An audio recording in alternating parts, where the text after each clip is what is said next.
పేదవాళ్ళు మరియు మధ్యతరగతి వాళ్ళు ఉన్నది తిని కొంత డబ్బు పొదుపు చేస్తారండి.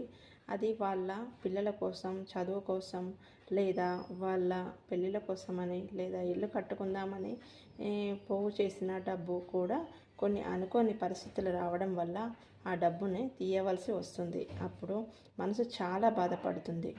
నిరంతరం శ్రమిస్తూనే ఉండాలి. మనిషికి విశ్రాంతి అనేది ఉండదండి. ఎంత కష్టపడి సంపాదించిన చివరికి ఏమీ మిగలదు. ఒక గుర్తింపు కూడా ఉండదు. నెల తిరిగేసరికి చేతిలో డబ్బులు ఉండవు.